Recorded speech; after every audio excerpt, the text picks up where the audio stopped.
ज्ञान हिंदी में आप सभी का स्वागत है। आज का वीडियो बहुत ही दिलचस्प होने वाला है क्योंकि हम बात करने वाले हैं मिस्र की। मिस्र के बारे में सोचते ही हमारे आंखों के सामने एक विशाल पिरामिड की छवि तैरती है। कई हॉलीवुड फिल्मों में और कहानियों में प्राचीन मिस्र की सभ्यताओं को रहस्यमयी तरीके से दर्शाया जाता है, जैसे डरावने ममीज, क्रूर शासक और प्राचीन मिस्र के पौराणिक देवी देवता।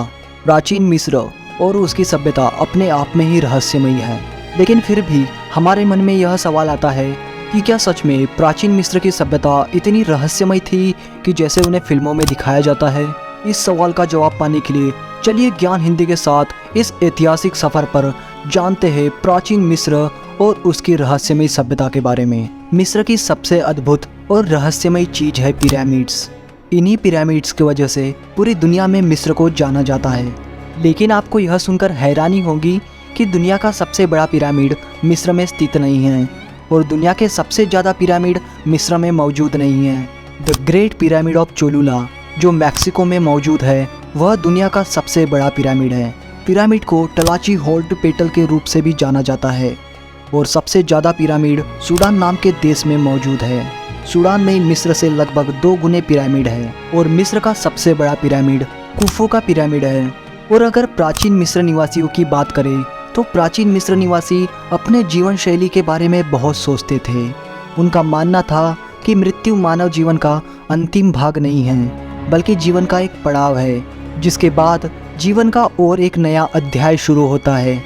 और इसीलिए जब मिस्र में किसी की मृत्यु हो जाती थी तो उसकी मम्मी बनाकर उसे दैनिक ज़रूरत के साथ पिरामिड में छोड़ दिया जाता था।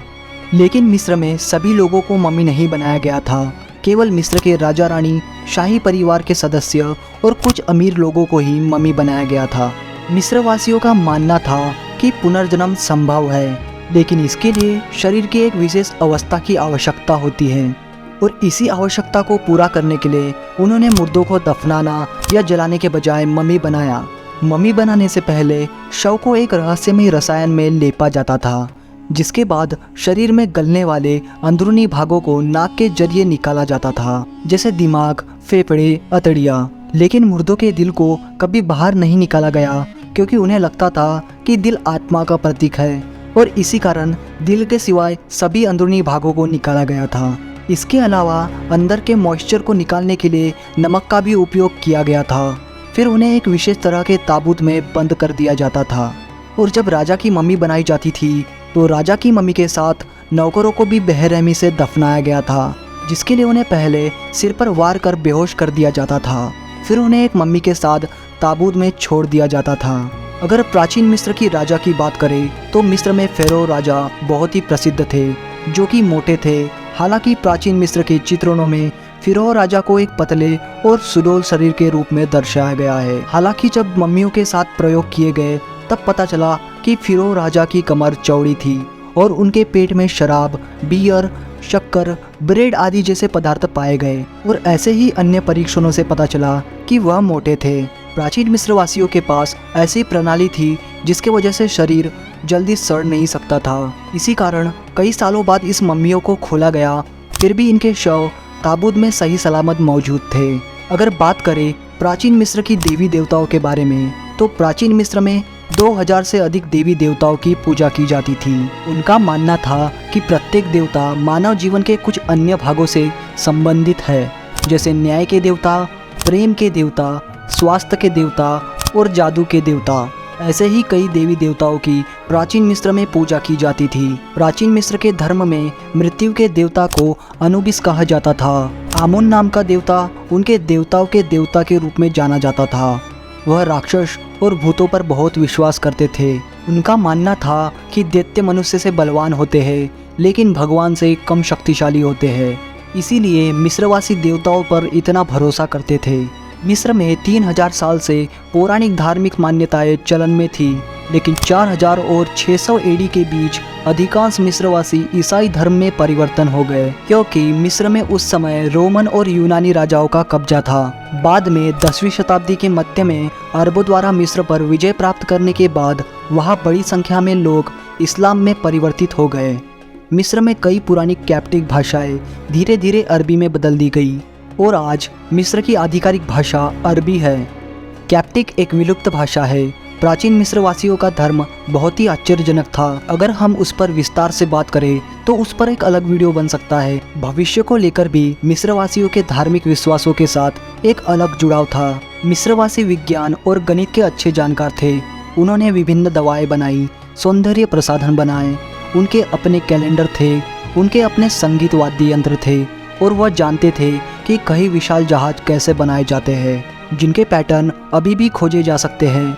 उन्होंने कुछ ऐसे चीज़ें भी खोजी थी जिनका हम आज भी इस्तेमाल करते हैं, जैसे टूथपेस्ट, पेन, काली शाही, सिंचाई प्रणाली और विभिन्न शल्य चिकित्सा उपकरण, विग और ताला चाबी। ऐसे कई उपकरण मिस्रवासियों ने बनाए थे।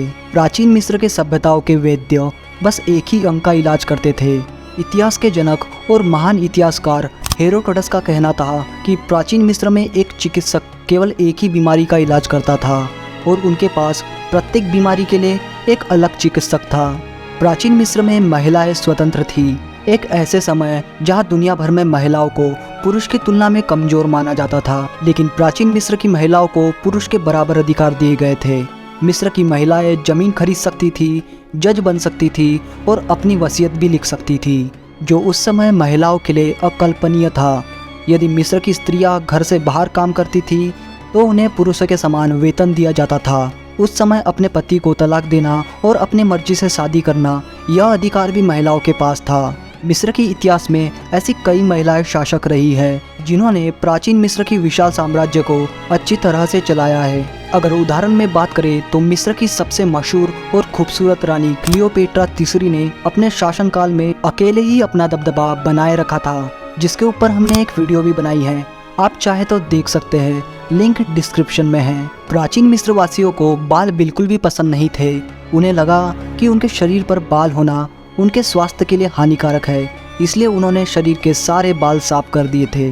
प्राचीन मिस्र के चित्रों में भी देखा जा सकता है कि प्राचीन मिस्र के शासकों के पास बाल नहीं थे, बल्कि वह एक विग की तरह मुकुट को पहना करते थे, जिसको पहनने का उद्देश्य यही था कि सूरज की किरणों से अपने सर को बचाया जा सके।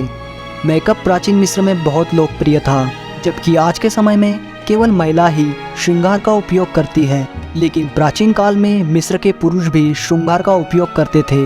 वह अपने आँखों पर सुरमा लगाया करते थे, क्योंकि वह सोचते थे कि हरा काला सुरमा सूर्य की किरणों से और विभिन्न कीड़ों और रोगों से उनकी आंखों की रक्षा करता है। प्राचीन मिस्र के लोग सिर्फ सुंदर दिखने के लिए ही मेकअप नहीं करते थे, वह अपने धार्मिक कारणों की वजह से भी संवरते थे। मिस्र वासियों के लिए अपने चेहरे को साफ रखना बहुत जरूरी था। उनके लिए अपने दांतों को भी साफ रखना इतना जरूरी था कि वह शायद मम्मी के पास भी टूथपेस्ट छोड़ दिया करते थे। मिस्र वासियों का टूथपेस्ट हमारे समय के टूथपेस्ट जैसा नहीं था। वह अपने टूथपेस्ट को जले हुए अंडों के छिलकों की राख से बनाया करते थे। प्राचीन मिस्र वासियों को बिल्लियाँ बहुत पसंद थी। प्राचीन मिस्रवासी जानवरों को देवताओं का प्रतीक मानते थे, लेकिन सभी जानवरों में बिल्ली का एक विशेष स्थान था। वह बिल्लियों को सौभाग्य का वाहक मानते थे।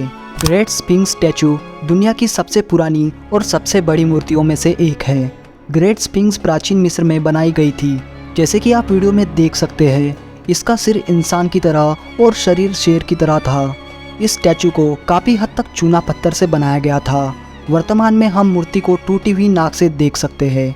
नाक के चोरी होने का या नष्ट होने का कोई भी कारण अभी भी रहस्य बना हुआ है। कुछ इतिहासकारों का मानना है कि जब सम्राट नेपोलियन बोनापार्ट ने मिस्र पर आक्रमण किया था तो उनके सैनिकों ने तोपों से मूर्ति के नाक को नष्ट कर दिया था, लेकिन इसके कोई भी सच्चे सबूत किसी के पास नहीं है। फिर भी कई जानकार मानते हैं कि नाक में कुछ ऐसा था जिसे किसी ने चुरा लिया था, लेकिन इसके भी सच होने के सबूत किसी के पास नहीं है। प्राचीन मिस्र एक ऐसी सभ्यता थी जो अपने समय में बहुत आगे थी। इस प्राचीन सभ्यता के ऐसे कई रहस्य हैं जो आज भी खत्म होने का नाम नहीं लेते, जैसे मिस्र के पिरामिड, वास्तुकलाएं, खेल और महिलाएं, जैसे क्लियोपेट्रा तीसरी जिसने मिस्र की रानी बनने के लिए अपने सगे भाइयों के साथ शादी की और वक्त चलते उन्हें मार दिया, जो आगे चलकर मिस्र की सबसे मशहूर रानी बनी, जिस पर हमने विस्तार से एक वीडियो बनाया है। लिंक डिस्क्रिप्शन में है, आप देख सकते हैं।